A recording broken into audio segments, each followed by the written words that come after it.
What happened was.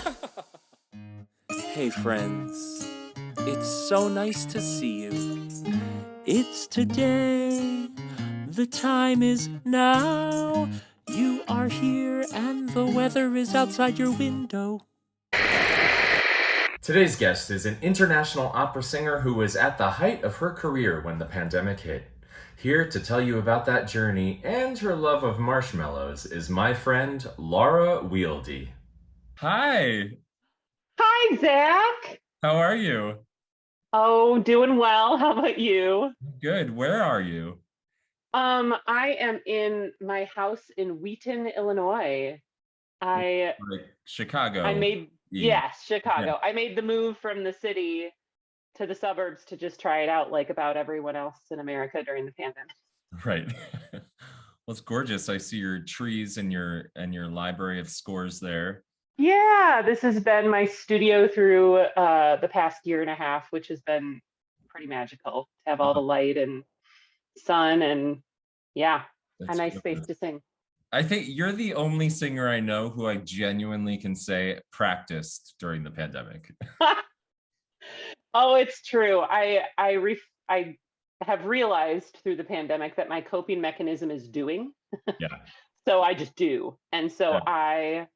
and as you know, part of the difficulty of the pandemic was the fact that our jobs didn't all get wiped out at once. We had a job and then we had another one coming up. And so we had to prepare for it to find out if it was going to happen. And so I basically for the past year and a half woke up at about 8, worked out, sat at the piano at 10:30, practiced till 4, Wow. and then went on a walk. And I'm sort of a routine person, and routine keeps me grounded. So that, and I like the work of singing. I mean, Yeah. I realized it's what I wanted to do when I woke up every day.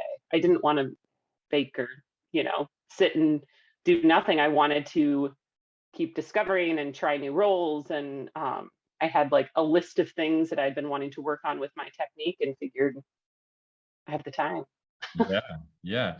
Well, and as you said, things were canceled in a wave. So I Yep. remember early on, yeah, you were working on stuff that got canceled and you just said, I'm learning this role. It might get canceled, but I'm going to learn it anyway. And I'll probably do it again in the future. And it's okay. Yep. Working. And Yep. I really admire And then that. it kept getting, yeah. So, and I think that a lot of us sort of went through that disappointment fatigue of Yeah.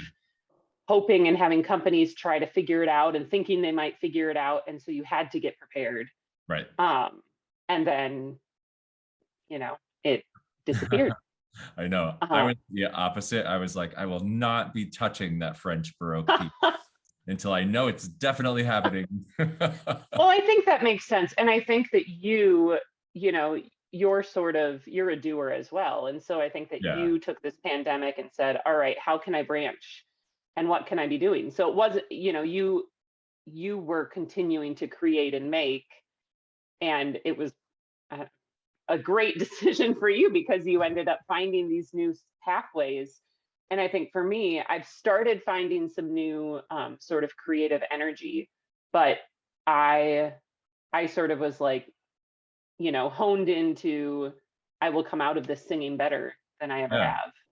Well, and that's my next question. Do you feel you're singing better after that? Yeah, I Wow. do. I do have to say, I think part of the magic of our art form is my best singing happens when I'm not in the practice room or the coaching room. It happens when I'm in the context of rehearsals and a performance, when my focus is not on micromanaging the sounds coming out, but on trying to express something as a character. So often there'll be sections that I'm just beating my head against the wall over and over and over. But the second I get into the rehearsal space and am trying to sing it as the character expressing something, the voice just does it. And Yeah. and it's, so much of our work is getting out of our own way and letting the voice come out. And so I think that there's a certain amount of growth that doesn't happen unless you're doing the job that I'm aware of. But I've definitely had big aha moments, and I've been able to sort of explore different techniques. I've had some like nerdy FaceTime dates with singer friends, and we've like gone back and forth on technical things. I mean, like, I'm struggling with this, can you help me with it? And Yeah. yeah, so it's I love that. I love that work. I've always loved practicing. And so I hope I'm coming out singing better. I certainly am coming out with a broader range of repertoire that I feel Yeah. ready to sing. Well, and you've always done really complex rep, so that's been kind of Hmm. your brand. And I know some of the stuff you have coming up, and it's some big honking stuff. And Yeah. you're about to Yeah, I've the Metropolitan Opera, covering an incredibly difficult role, right? And yes, even Die meiste singen von Nuremberg, a nice yeah, long German opera. Yeah, Wagner is sort of, Wagner light, yeah, and the yeah. Ziglindas and Evas and Elsas. And yeah, Well, and I that's got how we met. very sorry. Oh yes, How we met doing Rheingold's. Yeah, it's true. My little yeah. Freya I hilft kidnapped mir. you. It's Uh, true. Oh, that was fun. Yeah.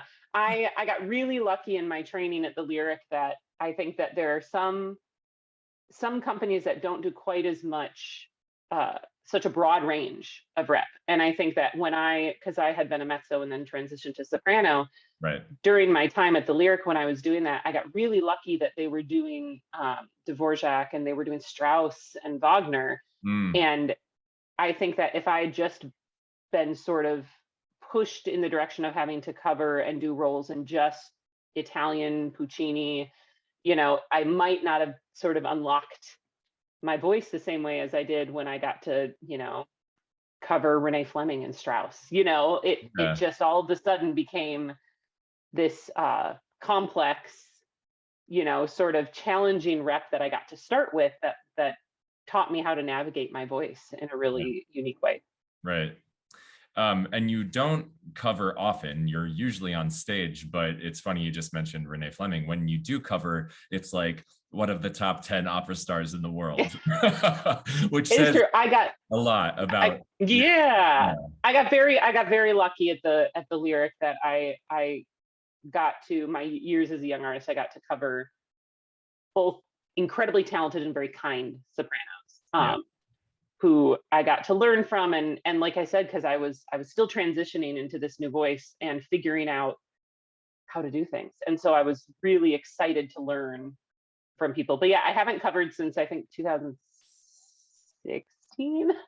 So hoping I remember, but I'm very excited to. It's Lisa Davidson that I'm the new Yeah. Wunderkind that I'm pretty excited to watch her work. And it's my first experience. My debut at the Met disappeared in the pandemic, but I'm really excited to just get to be there. Yeah. So talk to me about where you were when, for me, it was March 13th, 2020. It was kind of around the same time for everyone. Hmm. Where you were and what you were doing when the pandemic cancellations rolled in. Yeah, it was very sad. I was at my home company at the Lyric, one of my home companies, Lyric Opera of Chicago, and I was in the middle of teching my debut of Ziglinda in the Ring Cycle that the Lyric had been doing. Did their Freya in the first one, and these are 4 or 5 years in the making. And the first time around, so I got to do Freya and then Linda and cover Ziglinda the first time they did Valkyrie, and then I was going to get to perform it Mm. in the full ring. And I had we had just finished teching the first 2 acts of Valkyrie, and I was on just this huge high. It fit so well. I loved the production. It was going to be, I think that in our business we have these chances, right? We get these opportunities that sort of everyone will get to see us step into the next stage. Mm. And this was going to be that for me. And it was with Sir Andrew Davis, who has, also been a mentor of mine. And I've got to do Gretel with him around the world in Australia and Edinburgh. And it was heartbreaking. We teched the first 2 days. The final day, the orchestra read Act 3 of Valkyrie. Then they called us all to a meeting, and the entire company, costumers, stagehands, all the cast of the full ring were sitting there. They announced it, and we just sobbed and hugged each other, which we probably shouldn't have done. Right. But it Yeah. was pretty. I didn't, and none of us knew what to do. So I just remember taking the train home, sobbing. I just spent days, and I'm not a crier. I'm a pretty low reactor in general, but I think it was really the only pandemic loss that I got to feel in the moment, because everything that then got canceled, for me at least, was canceled ahead of time. So it was like the hope of getting to go there, or, the obviously financial, all of that stuff that you lost. Yeah. But this was really, it was heartbreaking for everyone for different reasons. And I think sitting on that stage, looking around and realizing, there are some people who were pregnant and going to be having a baby, and this was going to be their big thing. Some people who, this was their lifetime achievement. For Sir Andrew, I know this was in preparation for a very long time for him before he retired from his position. Wow. And so I think that it hit in this way that you got to look around and say, this cancellation means something really unique to every person on this stage.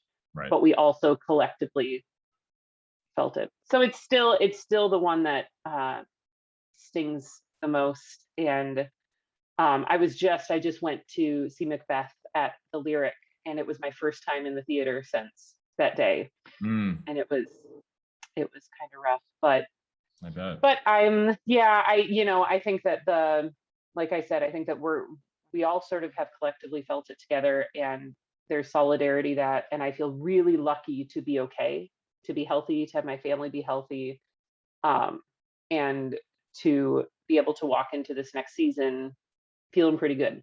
Yeah, absolutely. And there will be many new opportunities. And yeah. I mean, we all went through it together, didn't we? It was kind of like a really, really difficult time, and also reinforced that sense of community that is present in what we do anyway. Yeah, and the great equalizer, all of the sudden, no matter what stage of the career you were at, I think that everyone had that panic, that scarcity panic of, and still sort of do as it's coming back to life.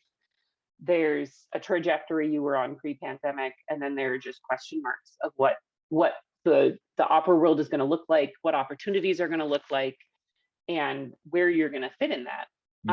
And I think that sort of no matter the stage you're at, though, there are some questions there for everyone, which is, encouraging, scary, but also, great innovation comes out of these things. Yes, absolutely. Yeah. And it will change really everything for us and our industries, no matter what industry you're in. This will have rippling effects forever. And I think it's so important to say we're not out of it. We're in the third winter of this pandemic, and thankfully now we have vaccines, and you can get a mask and hand sanitizer if you want it. Because when this first happened, like, I think it's almost easy to forget that you couldn't find a mask, you couldn't find hand sanitizer, you couldn't find soap, you couldn't find toilet paper. It was incredibly difficult. It's bizarre to think what we just went through. I luckily have been the cool person wearing masks on flights for years. So I had a nice little stock going, just because I it was part of my not getting a cold while flying. Yeah. Well, and how many of us have not gotten sick, this past year? Thankfully not from COVID, but also no flus, no colds, because we're all in a new way of being. Right. Yeah, it's very interesting. I remember I did a West Side Story concert in Tokyo, and it's a big part of the culture there to wear masks at most times. And our audience was, I would say, half masked. This was in 2018. It was it's like, how interesting. This is so strange to look out and see people in masks, but now it's the norm. When we're going to be on stage, we're going to look out and see people in masks.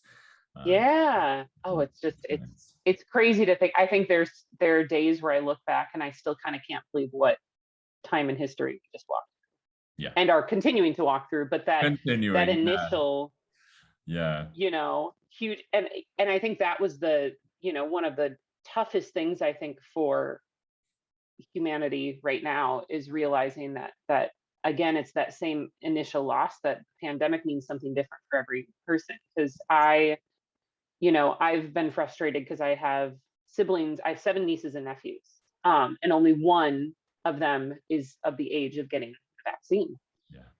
and they're living in different parts of the country. One family is living where, the kids can go to school because they're masked and they're distancing and they're being careful. And then another one is living in a place where, something like 30% of the population is vaccinated. They're refusing to have masks. And my sister has a daughter with that had heart surgery and has a heart condition. So that her entire family has to stay isolated, Yeah. continue to, in this way. And so I think that there's, right now, parents are being really forgotten, in our society. And even there, before we saw the rise of Delta, I think it was maddening to watch, everything sort of go back to normal, knowing there's a whole group of people who still can't, and aren't willing to play Russian roulette with their kids. And so I think that's sort of, I don't know. I think the individuality of struggle is something that's just been on the forefront of my mind for most of this, and trying to figure out how can I love everyone well, Yes. even if it's an inconvenience to myself, and hoping, that those kids can get vaccines soon, and that there can be, communities can start to see those who need help, Yes. who might need you to be slightly inconvenienced, so their kids can be interacting with other human beings Yeah. other than their family. But anyway, I'll get off my soapbox. No. One of my great hopes for this challenging time is that we can all develop more empathy for each other. Yeah, me too. Yeah. It's It's necessary. it is, and it's. I think that this has just highlighted, what I think groups of people around the world and in our country have known for a long time, that we are very willing to dehumanize in order to not be inconvenienced. Yeah. And I think, it just is, it's sad. It's been sad. It's been something that I think one of the biggest weights for me is having assumed people would at least try, Right. to care better for the people around them. And I think that the polarization and the way that it's been presented, and the separation of ideology, is just getting in the way of us at least trying to do the bare minimum. And it's sad. It is. It is. Well, Not to bring it down. no, it's what we're going through. Yeah. Well, I'm so excited you're going to be in New York soon, and working at the Ew. right down the street. It's Yeah. a huge deal, and I'm so sorry your Met debut, of course, was canceled. But I'm so glad that you're going to be there so soon, and I'm sure it's the beginning of a long relationship. And it's just been so fun to watch your career and meet up with you when we can at different spots in the world. We've now done Arizona, we've done Iowa, we did Scotland. We yeah. And now New York. And, yeah, we'll do New York. Yeah. Yeah. It's yeah. Again, that's one of my favorite parts, and I've realized a part of this that I just have missed, is that there are friendships that you form, that the greatest gift is getting to interact with them again, or run into them and work with them, and that there's this temporal thing where we have a unit and a production, and then it's done, which is sometimes good, sometimes sad. Yeah. But then you get to hold on to the people that you love, that you've met. And so Yeah. I'm really excited to go. And I know a number of people who will be in New York at the same time. So I'm excited to sort of jump back in. Yeah, it'll be fabulous. Yeah, it's such a unique thing that we do, that we are, when things are open and normal times, and we're lucky enough to be working full time, it's like we're in a different city, different group of people every month sometimes. And Mhm. constantly meeting new people. And sometimes you take away a forever friend from those groups. Yeah. And sometimes you don't, but you know, because we're in such a small community, you're going to see some of those individuals again in the future. And it's a very special thing. And, you know, Yeah. we got to work together twice our first year knowing each other in different places. It's true, which does feel a little odd. I mean, like, I don't feel like that happens quite as often. Usually I'll work with someone and then it'll be years. Yeah, we got lucky. Yeah, we did. Can I ask you some questions? Yes. All right. Now I know this is going to be loaded because I know you like desserts. First of all, what is your favorite ice cream? Well, I'll give you two. I have my favorite ice cream creation, which is vanilla ice cream. I melt and mix dark chocolate chips with peanut butter, Ghirardelli dark chocolate chips with peanut butter, pour it on top and it hardens, and then I put a dollop of marshmallow fluff. That's my favorite. Okay. But I also discovered recently an ice cream that's a s'more. I'm slightly obsessed with marshmallows. I was gonna bring it up next, so let's. Okay. And so I found an ice cream that's marshmallow. Usually marshmallow flavors and grape, but there's a local place in Wheaton that does a s'mores ice cream. Excellent. What is your favorite marshmallow? I can't answer that. They all have their I mean, like the little ones, you just like, you can squish together and they become their own thing. Marshmallow fluff is magical. The giant roasters, you can roast 12 times because you can just burn and keep peeling them off. I mean, I do have to say I'm a sucker for homemade ones, but people can really mess them up. Oh, I didn't even know there was a homemade marshmallow, but of course, yeah. Yes, I found there are a couple of marshmallow stores around the country, and I know. Found them. Have you found them like abroad also, right? I feel like you found some special marshmallows in Europe. Yeah, I try, and I like to try marshmallows around the world. Yeah. Some people really mess them up, and some have figured it out. It depends. Sometimes you just can't try too hard with them. You just have to make them really good and like solid homemade. I know it's a thing. Got it. I suddenly become a child. It's fine. Absolutely. Marshmallows and Scotch whiskey. there's your adult marshmallow. Yeah. An adult marshmallow pairing. Exactly. Do you pair them? I have made bourbon marshmallows. Okay. Maple bourbon marshmallows, and those are delicious. But and as much as I love marshmallows, I love Scotch just as much. Scotch whiskey, excuse me. Scotch whiskey, it's not Scotch. And so I need, like, I don't like them mixed in anything. I don't like my whiskeys mixed in anything. I like it just straight up, and it is the treat. Yeah, the nice smoky ones. I like the peaty scotches. Listen, you gotta have a hobby. All right, coffee or tea? Oof, depends on the situation. Coffee in the morning, tea before singing, while singing. Got it. Favorite cake flavor? Yellow. Yellow. I recently, speaking of sweets, I made a yellow cake with a raspberry filling in between, and then I did bourbon infused buttercream frosting on the outside, and it was delicious. With marshmallows on top. No, the older I get, I get outsweeted sometimes. Okay. So, yeah. All right. Favorite vacation spot? The Highlands of Scotland. Easy.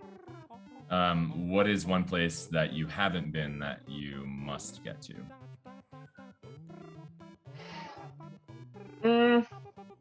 Well, I have. So I spent a day when I was living in Italy. I spent a day in Slovenia and fell in love with it, but was only there for maybe like 4 hours. So that's one place that I have a dream of going back to. But I'd love to go to Norway. Oh yeah. Mhm. Absolutely. Okay, this is a tough one. You can go back to any point in your life and tell your younger self in that moment one thing.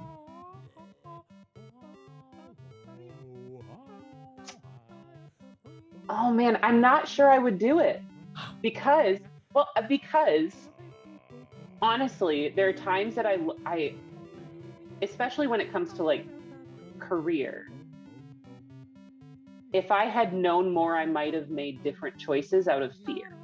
Ah, And I think that there was a certain amount of naive trusting the people around me and getting like, this is a bizarro career. yes. And I think that if I had known the in and outs, how difficult it can be, the like, you know, the rate of sort of not having a career take off. Yeah. You know, I think that there was a certain amount of naivety I needed to sort of go forward.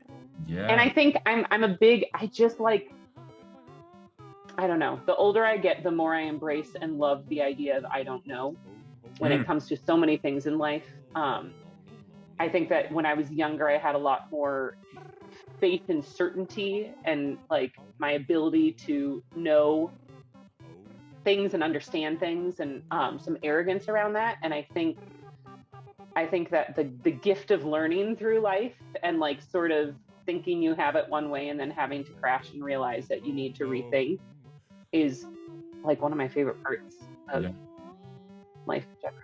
I don't know if that's a good answer. But... No, that's a great answer. No one's ever said that. So okay. yeah, everyone always takes the opportunity to go back and tell their younger self something, a clue. Yeah. I had a nice, it was fine. My job, I mean, like, I think that I look back and everything sort of has continued leading me here. And as much as I would like to know parts of the future, I also tend to be a pretty present focused person. Yeah. And I love the moment I'm in, and I don't tend to worry too much about the past or other than getting very uber prepared for things, you know, concerned about what I can't control in the future. And yeah, so I just kind of like being where I am. Well, speaking of being you and being where you are, if you can spend an entire year as another person, would you take the opportunity? And if so, who would it be? A year as another person. Yeah.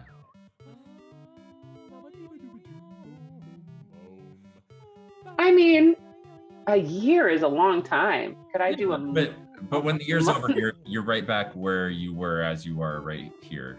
As if oh, past. Again, I don't know if I would do it. I know because I think so. Like my initial like thought is to, you know, become a famous actor for a year, right? Have like crazy amounts of wealth, cool opportunities. Sure. To see what that art form is. Before the pandemic, honestly, I probably would have told you I'd like to try a year as a kept woman. But after having a pandemic of not working, yeah, I'm like, nope, no, I want to do my job. Yeah. So I don't know. I think that I would maybe take a year of I'm gonna say it of being able to like fly or something like that. Yeah, a year of a superpower. Yeah, but right. I think I don't know. I like my life. I like the people in my life. Yeah. I like, you know, I think that there's so much that I get to continue becoming and choosing to do in my life that, you know, I kind of would want to stick with that. But sure, I'll take a year as like someone really rich and famous.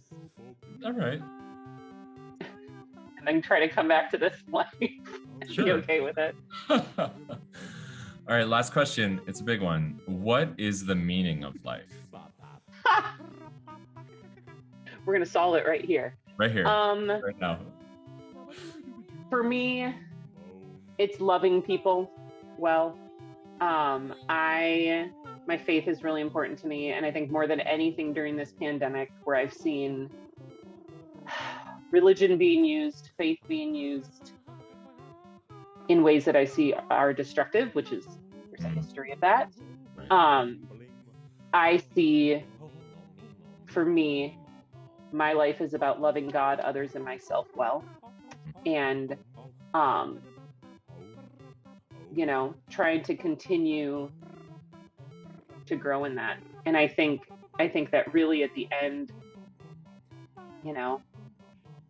love it's the thing. Love's the thing. Yeah. Yep. Amen. Well, great to see you, and I still look forward to seeing you in New York very soon. So soon. I'm really excited. New York is not my favorite place, so I need people to help me. We're gonna change that. I hope so. Sounds good. Be well, travel safe, and I'll talk to you very soon. You too. Thank you for having me on. Have a good day. Thanks for coming. That's all for today's episode. Puppies and rainbows till we meet again.